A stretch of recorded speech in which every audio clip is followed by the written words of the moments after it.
Thank you for the reading, Kelly. Friends,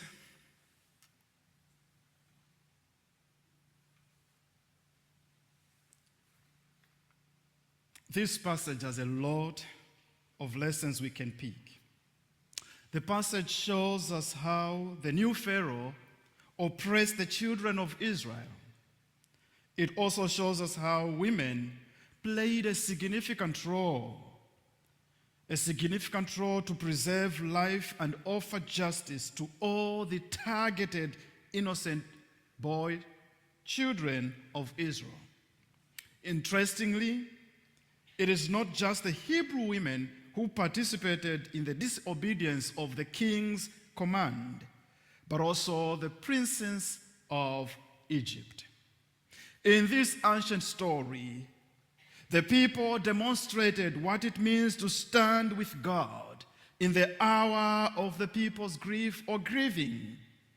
This picture challenges us and challenges our ways of seeing things. We begin to see oppression of the marginalized as an assault on God's good creation. Here we realize that when the marginalized, innocent children and women are excluded, oppressed, God grieves with them. Particular attention in today's reflection is centered on the role of women to help us take a critical and faithful step to stand with God in the hour of injustices. We are called upon as believers to stand with God so that justice is not denied to anyone. Rather, it is given to all God's people in creation. This ancient story has a lot in common with us. It demonstrates how dangerous it is when people abuse power. The king of Egypt, who came after the Pharaoh who knew Joseph died, did not honor the relations that existed.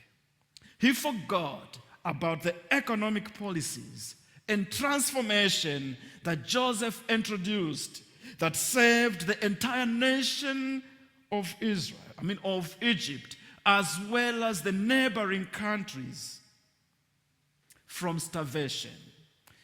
This king was obsessed with fear and then overtaken by it.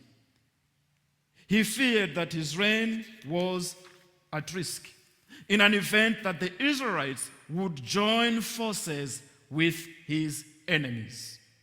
I don't know if truly the people of Israel posed such a threat to his reign, or perhaps it was one of the insecurities that come when the weak become strong, when the nobodies become the somebodies, when those from the margins come to the center, or simply when tables turn. What is it that changed for him to feel insecure? Apart from population growth and strength, and the fears that they might join their enemies, what else? My understanding is that these insecurities represent the ego or the imperial interest of those who have been corrupted by power. In this case, it is the new Pharaoh and his team. It is becoming apparent that most conflicts in this world have happened or are happening because of the insecurity of those in power. Whether in the ancient story of the Israelites or our contemporary world, the oppression of the marginalized peoples stems from a desire from those in power to become the absolute, the sovereign, the most feared rulers or dictators. Oppression does not happen by accident. There is a human hand behind it. It is a well-orchestrated plan to silence or oppress all dissenting views. This is what the king did in Egypt to the children of Israel. He set slave drivers on the innocent people who were neither rebellious nor insurrectionists. They were made to do hard labor, such as building store cities for Pharaoh, making mortar and brick, and doing field work. But this oppression did not stop the population from growing. Reading this text as an African child carrying a history of slavery and apartheid, I resonate with the pain of the suffering people in this story. History shows us how black African children labored in the fields and plantations. We remember how they suffered systemic exclusion and continue to experience economic sabotage and marginalization, still kept at the bottom today. But where is God in all these experiences of the oppressed? This is a difficult question for us today. Yet, this story shows us something unique. God shows up in the ways the women respond to the command of the king. Is it not amazing or strange that God's presence defies the systems and rules that favor men? God is present through the women who show kindness, justice, and preserve life. The Hebrew midwives, Shiphrah and Puah, defy the command of the king to kill the newborn boys. Instead, they let all the male children born live together with the girl child. They resist and denounce the directive to change their sacred role. They remain midwives who announce the birth of children, rather than becoming death announcers who write obituaries for innocent children. They stand with God despite intense pressure from the king. They choose to stand with God in the hour of grief, in the hour of uncertainty, in the hour of panic, in the hour of pain for God's people.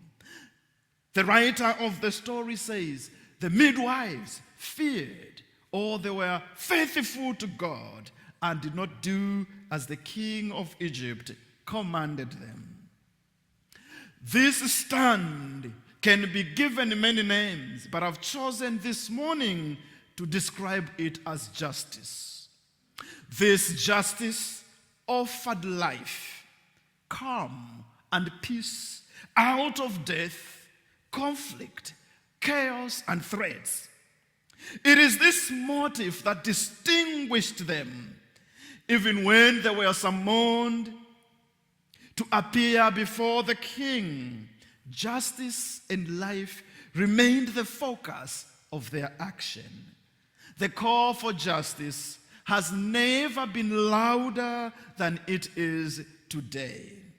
Whether we look at institutions or communities or even individuals, the call is present. Justice is calling us all.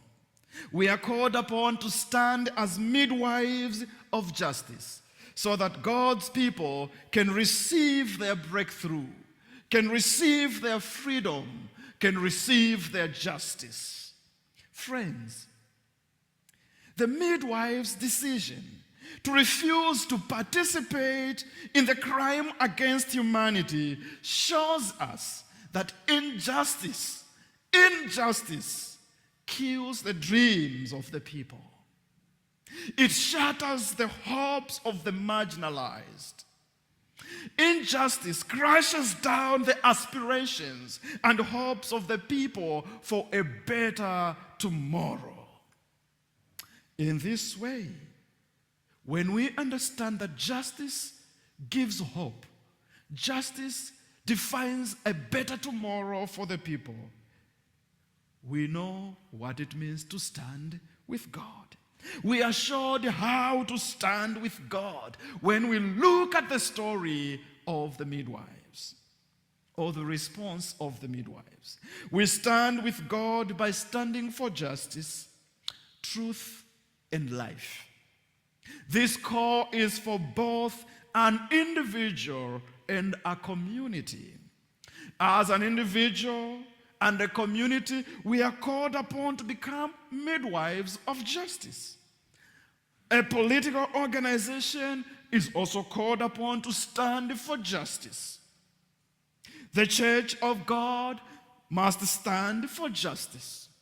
Different institutions of governance, all of it, must stand for justice. When we stand for justice, we stand against injustice, suppression of human rights, silencing of minority voices or dissenting voices. To stand with God is to be with God's people in their hour of grief. To stand with God is to open our hearts or doors to the vulnerable, the homeless, and the suffering people. This response is seen again in this story when the king's daughter disobeys her father's order. Because his first plan failed, the king of Egypt ordered that all newborn boys should be thrown into the Nile River. However, Moses' mother disobeyed the king's order by keeping the baby for 3 months. She could not do it beyond this timeline. What did she do? She prepared a basket, or something scholars have described, a small ark-like basket that will still float and keep life for this baby instead of drowning. This basket could not sink in the river. However, Moses ends up in the hands of the princess. When the princess saw Moses crying in the basket, she showed compassion and disregarded the decree of the king. She accepts the offer from Moses' sister to bring a Hebrew woman to nurse the crying child. The princess preserves life by entrusting the Hebrew woman to nurse Moses. This is the child that later she adopts and raises in the royal house. The princess was courageous enough to let justice determine and define her identity rather than participating in the crime against humanity. Here in this story, it seems Pharaoh's plans are not just frustrated and rejected by outsiders, but also insiders who choose to stand with God in the hour of God's people's grief. This is a huge test on us. Can we stand with God and denounce the oppressor? Can we stand with the oppressed and demand for their freedom? Can we be trusted midwives who can announce the birth of all children? Can we be trusted as midwives of justice to apply that justice impartially? Can we be trusted to offer justice that is both free and fair? Friends, these are difficult questions that shape the identity of our nations, communities, and families. And here is the connection. Doing justice is standing with God, who offers justice impartially. God who has always been with the oppressed, standing and suffering alongside them, is calling us to participate in justice, to offer justice, to be midwives of justice.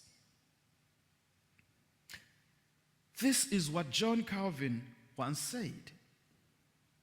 When anyone disturbs the whole world by his ambition and avarice, or oppresses miserable nations, when he distresses the innocent, all cry out, "How long?"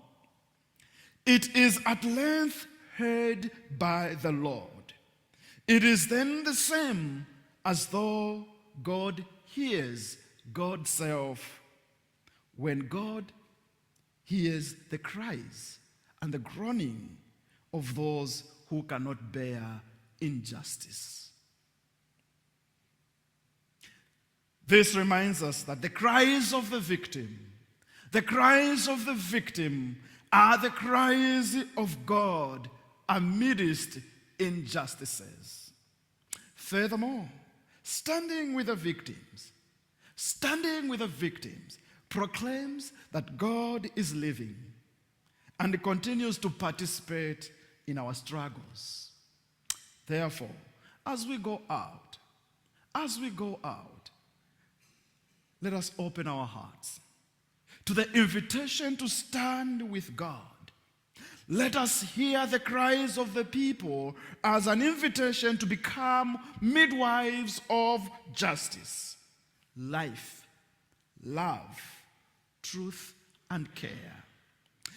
Let us hold on to our belief that deep in our hearts we share a common vision, a common story, a common song, a common hope for justice and peace, because we are one. May God bless us all. Amen.